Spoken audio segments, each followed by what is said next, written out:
नमस्कार दोस्तों, आप सभी लोगों का हार्दिक स्वागत करता हूं अपने चैनल कहानी गुरु में।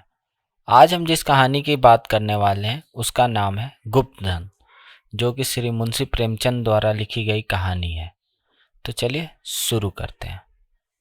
बाबू हरिदास का ईंटों का पजावा शहर से मिला हुआ था। आसपास के देहातों से सैकड़ों स्त्री पुरुष लड़के नित्य दिन आते और पजावे से ईंट सिर पर उठाकर दूसरे कतारों में सजाते। एक आदमी पजावे के पास एक टोकरी में कौड़ियाँ लिए बैठा रहता था। मजदूरों को ईंटों की संख्या के हिसाब से कौड़ियाँ बांटता। ईंटें जितनी ही ज़्यादा होती उतनी ही ज़्यादा कौड़ियाँ मिलती। इस लोभ में बहुत से मजदूर बूते के बाहर काम करते। वृद्धों और बालकों को ईंट के बोझ से अकड़े हुए देखना बहुत ही करुणाजनक दृश्य था। कभी कभी बाबू हरिदास स्वयं आकर कौड़ी वाले के पास बैठ जाते और ईंटें लादने वालों को प्रोत्साहित करते। यह दृश्य तब और भी करुणाजनक हो जाता जब ईंटों की कोई असाधारण आवश्यकता आन पड़ती। उसमें मजदूरी दुगनी कर दी जाती और मजदूर लोग अपनी सामर्थ्य से दुगनी ईंटें लेकर चलते। एक एक पग उठाना कठिन हो जाता। उन्हें सिर से पैर तक पसीने में डूबे पजावे की राख चढ़ाए ईंटों का एक पहाड़ सिर पर रखे बोझ से दबे देखकर ऐसा जान पड़ता था मानो लोभ का बूत उन्हें जमीन पर पटक कर उनके सिर पर सवार हो गया है। सबसे करुणा दृश्य एक छोटे से लड़के की थी, जो सदैव अपनी अवस्था के लड़कों से दुगनी ईंटें उठाता और सारे दिन अविश्राम किए परिश्रम और धैर्य के साथ अपने काम में लगा रहता। उसके मुख पर ऐसी दीनता छाई रहती थी कि उसका शरीर इतना कृश और दुर्बल था कि उसे देखकर दया आ जाती। और लड़के बनिए की दुकान से गुड़ लाकर खाते। कोई सड़क पर जाने वाले इक्को और हवाई गाड़ियों की बहार देखता और कोई व्यक्तिगत संग्राम में अपनी जीवा और बाहू के जौहर दिखाता। लेकिन इस गरीब लड़के को अपने काम से काम था। उसमें लड़कपन की न चंचलता थी, न शरारत, न खिलाड़ीपन, यहाँ तक कि उसके होठों पर कभी हंसी भी न आती। बाबू हरिदास को उसकी दशा पर दया आती। कभी कभी कौड़ी वाले को इशारा करते कि उसे हिसाब से अधिक कौड़ियाँ दे दो। कभी कभी वे उसे कुछ खाने को दे देते। एक दिन उन्होंने उस लड़के को बुलाकर अपने पास बैठाया और उससे समाचार पूछने लगे। ज्ञात हुआ कि उसके घर के पास में ही गांव है। घर में एक वृद्ध माता है और कोई नहीं, और वह वृद्धा भी किसी पुरानी रोग से ग्रसित रहती है। घर का सारा भार इसी लड़के के सिर पर था। कोई उसे रोटियां बनाकर देने वाला भी न था। शाम को जाता तो अपने हाथों से रोटियां बनाता और अपनी माँ को खिलाता। जाति का ठाकुर था। किसी समय उसका कुल धन्य धान्य संपन्न था। लेन देन होता था और शक्कर का कारखाना चलता था। कुछ जमीन भी थी, किंतु भाइयों की स्पर्धा और विद्वेष ने उसे इतनी हीनावस्था को पहुंचा दिया था कि अब रोटियों के लाले थे। लड़के का नाम मगन सिंह था। हरिदास ने पूछा, गांव वाले तुम्हारी कुछ मदद नहीं करते? मगन, वाह, उनका वश चले तो वो मुझे मार डाले। सब समझते हैं कि मेरे घर में रुपए गड़े हैं। हरिदास ने उत्सुकता से पूछा, पुराना घराना है, कुछ ना कुछ तो होगा ही। तुम्हारी माँ ने इस विषय में तुमसे कुछ नहीं कहा? मगन, बाबूजी नहीं, एक पैसा भी नहीं। रुपए होते तो अम्मा इतनी तकलीफ क्यों उठाती? बाबू हरिदास मगन सिंह से इतने प्रसन्न हुए कि उसने उन्हें मजदूरों की श्रेणी में उठाकर अपने नौकरों में रख लिया। उसे कौड़ियाँ बंटवाने का काम दे दिया और पजावे में मुंशी जी को ताकीद कर दी कि इसे कुछ पढ़ना लिखना सिखाइए, अनाथ के भाग जाग उठें। मगन सिंह बड़ा कर्तव्यशील और चतुर लड़का था। उसे कभी देर न होती, कभी नागा न होता। थोड़े ही दिनों में उसने बाबू साहब का विश्वास प्राप्त कर लिया। लिखने पढ़ने में कुशल तो हो ही गया। बरसात के दिन थे। पजावे में पानी भरा हुआ था। कारोबार बंद था। मगन सिंह 3 दिनों से गैर हाजिर था। हरिदास को चिंता हुई, क्या बात है, कहीं बीमार तो नहीं हो गया? कोई दुर्घटना तो नहीं हो गई? कई आदमियों से पूछताछ की पर कुछ पता न चला। चौथे दिन पूछते पूछते मगन सिंह के घर पहुंचे। घर क्या था, पुरानी समृद्धि का ध्वंसवास मित्र मात्र था। उनकी आवाज सुनते ही मगन घर से बाहर निकल आया। हरिदास ने पूछा, कई दिन से आए क्यों नहीं? माता का क्या हाल है? मगन सिंह ने अवरुद्ध कंठ से उत्तर दिया, अम्मा आजकल बहुत बीमार है, कहती हैं अब ना बचूंगी। कई बार आपको बुलाने के लिए मुझसे कह चुकी हैं, पर मैं संकोच के मारे आपके पास ना आता था। अब आप सौभाग्य से आ गए हैं तो जरा चलकर उसे देख भी लीजिए, उसकी लालसा भी पूरी हो जाए। हरिदास भीतर गए। सारा घर भौतिक निरसता का परिचायक था। सुर्खी कंकड़ ईंटों के ढेर से चारों ओर पड़े हुए थे। विनाश का प्रत्यक्ष स्वरूप था। केवल 2 कोठरियां गुजरने लायक थीं। मगन सिंह ने एक कोठरी की ओर इशारे करके बताया। हरिदास भीतर गए तो देखा कि एक वृद्धा सड़े हुए काठ के टुकड़े पर पड़ी कराह रही है। उनकी हाथ पाटे ही आंख खोली और अनुमान से पहचान गई। बोली, आप आ गए? बड़ी दया की, आपके दर्शनों की बड़ी अभिलाषा थी। मेरे अनाथ बालक के नाथ अब आप ही हैं। जैसे आपने अब तक उसकी रक्षा की है, वह निगाह उस पर सदैव बनाए रखिएगा। मेरी विपत्ति के दिन पूरे हो गए। इस मिट्टी को पार लगा दीजिएगा। एक दिन घर में लक्ष्मी का वास था। आदि आए, उन्होंने भी आंखें फेर ली। पुरखों ने इसी दिन के लिए कुछ थालती धरती माता को सौंप दी थी। उसका बीजक बड़े यंत्र में रखा था, पर बहुत दिनों से उसका कहीं पता न लगता था। मगन के पिता ने बहुत खोजा पर न पा सके, नहीं तो हमारी दशा इतनी हीन न होती। आज 3 दिन हुए वह बीजक आप रद्दी कागजों में मिल गया। तब से उसे छिपा कर रखे हुए हूँ। मगन बाहर है। मेरे सिरहाने जो संदूक रखी है उसी में वह बीजक है। उसमें सब बातें लिखी हैं। उसी के ठिकाने का पता चलेगा। अवसर मिले तो उसे खुदवा डालिएगा, मगन को दे दीजिएगा। यही कहने के लिए आपको बार बार बुलवाती थी। आपके सिवा मुझे किसी और पर विश्वास न था। संसार से धर्म उठ गया है, किसकी नीयत पर भरोसा किया जाए?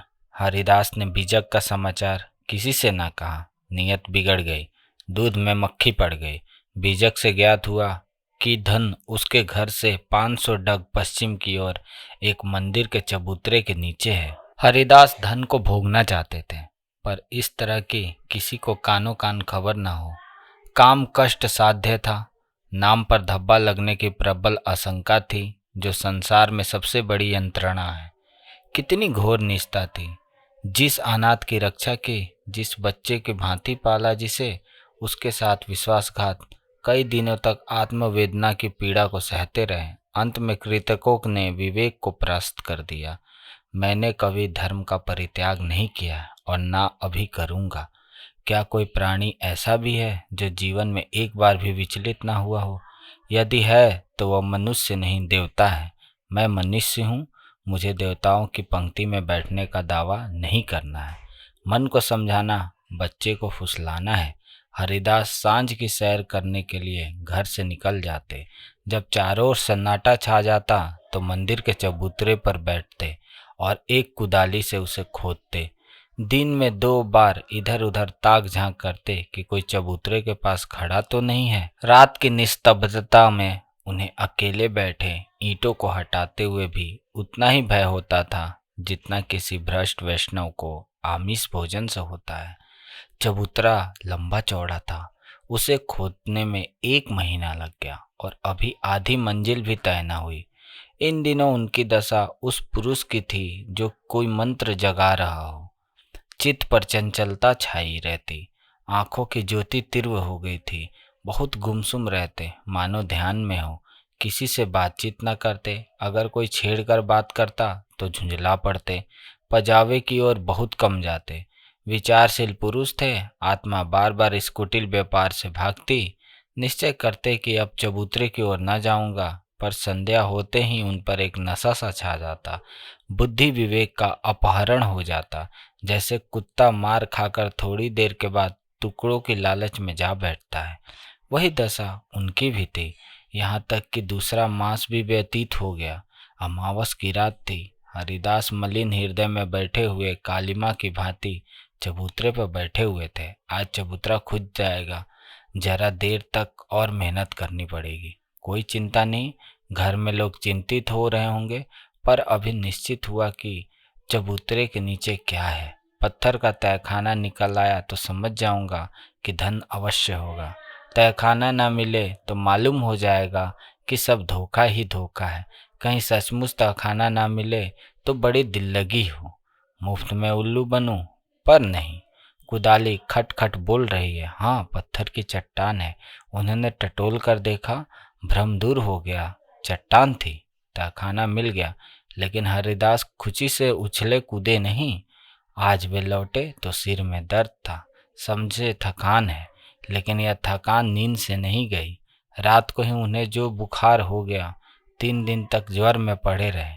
किसी दवा से फायदा न हुआ। इसी रुग्ण अवस्था में हरिदास को बार बार भ्रम होता था कि कहीं यह मेरी तृष्णा का दंड तो नहीं। जी में आता था मगन सिंह को बीजक दे दूं और क्षमा की याचना करूं, पर भंडाफोड़ होने का भय मुंह बंद कर देता।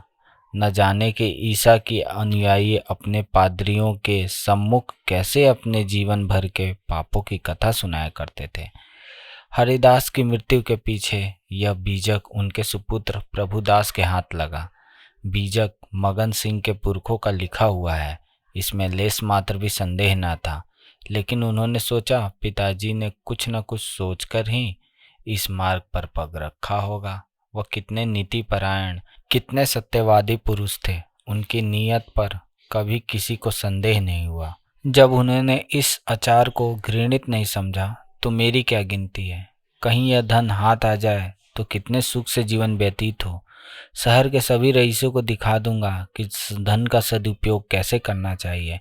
बड़े बड़ों का सर नीचा कर दूं, कोई आंख न मिला सके अगर इरादा पक्का हो गया।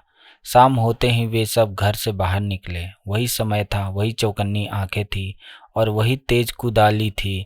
ऐसा ज्ञात होता था मानो हरिदास की आत्मा इस नए भेष में आकर अपना काम कर रही है। चबूतरे का धरातल पहले से ही खुद चुका था, अब संगीन तहखाना था। जोड़ों को हटाना कठिन था, पुराने जमाने का पक्का मसाला था। कुल्हाड़ी उचट उचट कर लौट आती थी। कई दिनों में ऊपर की दरारें खुली, लेकिन चट्टानें जरा भी न हिली। अब वह लोहे की छड़ से काम लेने लगे, लेकिन कई दिनों तक जोर लगाने पर भी चट्टानें न खिसकी। सब कुछ अपने हाथों से ही करना था, किसी से सहायता न मिल सकती थी। यहाँ तक कि फिर वही अमावस्या की रात आई। प्रभुदास को जोर लगाते 12 बज गए और चट्टानें भाग्य रेखाओं की भांति अटल थी। पर आज इस समस्या को हल करना आवश्यक था। कहीं तहखाने पर किसी और की निगाह पड़ जाए तो मेरे मन की लालसा मन में ही रह जाए। वह चट्टान पर बैठकर सोचने लगा कि क्या करूं। बुद्धि कुछ काम नहीं करती। सहसा उन्हें एक युक्ति सूझी, क्यों न बारूद से काम लिया जाए। इतने अधीर हो रहे थे कि कल पर इस काम को न छोड़ सके। सीधे बाजार की तरफ चले। 2 मील का रास्ता हवा की तरह तय किया, पर वहां पहुंचे तो दुकानें बंद हो चुकी थी। आतिशबाज जिरह करने लगा, बारूद इस समय नहीं मिल सकती, सरकारी हुक्म नहीं है। तुम कौन हो? इस वक्त बारूद लेकर क्या करोगे? ना भैया, कोई वारदात हो जाए, मुफ्त में बंधा बंधा फिरूं, तुम्हें कौन पूछेगा। प्रभुदास की शांति वृत्ति भी इतनी कठिन परीक्षा में न पड़ी थी। वे अंत तक अनुयाय विनय ही करते रहे, यहाँ तक कि मुद्राओं की सुरीली झंकार ने उसे वशीभूत कर लिया। प्रभुदास यहाँ से चले तो धरती पर पांव न पड़ते थे। रात के 2 बजे थे। प्रभुदास मंदिर के पास पहुंचे, चट्टानों की दरारों में बारूद रखकर आग लगा दिया और दूर भागे। एक क्षण में बड़े जोर का धमाका हुआ, चट्टानें उड़ गई। अंधेरा गार सामने था, मानो कोई पिशाच उन्हें निगल जाने के लिए मुंह खोले हुए है। प्रभात का समय था। प्रभुदास अपने कमरे में लेटे हुए थे। सामने लोहे के संदूक में 10,000 पुरानी मुहरें रखी हुई थी। उनकी माता सिरहाने बैठे पंखा झल रही थी। प्रभुदास ज्वर की ज्वाला में जल रहे थे। करवटें बदलते थे, कराहते थे, हाथ पांव पटकते थे, पर आंखें लोहे के संदूक की ओर लगी हुई थी। इसी में उनके जीवन की आशाएं बंद थी। मगन सिंह अब पजावे का मुंशी था, इसी घर में रहता था। आकर बोला, पजावे चलिएगा? गाड़ी तैयार कराऊं? प्रभुदास ने उसके मुंह की ओर क्षमा याचना की दृष्टि से देखा और बोले, नहीं, मैं आज ना चलूंगा, तबीयत अच्छी नहीं है, तुम भी मत जाओ। मगन सिंह उनकी दशा देख डॉक्टर को बुलाने चला। 10 बजते बजते प्रभुदास का मुख पीला पड़ गया, आंखें लाल हो गई। माता ने उसकी ओर देखा तो शोक से विहल हो गई। बाबू हरिदास की अंतिम दशा उनकी आंखों में फिर गई। जान पड़ता था यह उसी शोक घटना की पुनरावृत्ति है। यह देवताओं की मनौतियां मना रही थी, किंतु प्रभुदास की आंखें उसी लोहे के संदूक की ओर लगी हुई थी जिस पर उन्होंने अपनी आत्मा अर्पण कर दी थी। उनकी स्त्री आकर उनके पैसाने बैठ गई और बिलख बिलख कर रोने लगी। प्रभुदास की आंखों से भी आंसू बह रहे थे, पर वे आंखें उसी लोहे की संदूक की ओर निराशापूर्ण भाव से देख रही थी।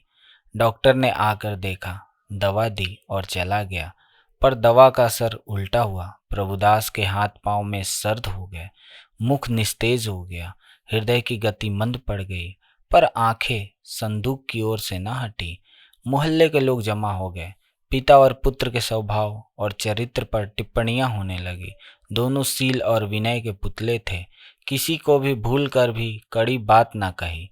प्रभुदास का संपूर्ण शरीर ठंडा हो गया था, प्राण था तो केवल आंखों में। वे अब भी उसी लोहे की संदूक की ओर सतृष्णा भाव से देख रही थी। घर में कोहराम मचा हुआ था। दोनों महिलाएं पछाड़े खाकर के गिरती थीं। मोहल्ले की स्त्रियां उन्हें समझती थीं। अन्य मित्रगण आंखों पर रुमाल जमाए हुए थे। जवानी की मौत संसार का सबसे करुण, सबसे अस्वाभाविक और भयंकर दृश्य है। यह वज्रघात है, विधाता की निर्दय लीला है। प्रभुदास का सारा शरीर प्राणहीन हो गया था, पर आंखें जीवित थीं। वे अब भी उसी संदूक की ओर देखने में लगी हुई थीं। जीवन ने तृष्णा का रूप धारण कर लिया था। सांस निकलती है पर आस नहीं निकलती। इतने में मगन सिंह आकर खड़ा हो गया। प्रभुदास की निगाहें उस पर पड़ी। ऐसा जान पड़ा मानो उसके शरीर में फिर रक्त का संचार हुआ। आंखों में स्फूर्ति के चिन्ह दिखाई दिए। इशारे से अपने मुंह के निकट बुलाया, उसके कान में कुछ कहा, एक बार लोहे की संदूक की ओर इशारा किया और आंखें उलट गईं। तो दोस्तों, इसी प्रकार हमारी इस कहानी की समाप्ति होती है। अगर कहानी आपको अच्छी लगी हो तो कृपया कर लाइक सब्सक्राइब जरूर करें। तो चलिए मिलते हैं अगले कहानी में। आपने अपना समय दिया उसके लिए बहुत बहुत धन्यवाद और शुक्रिया।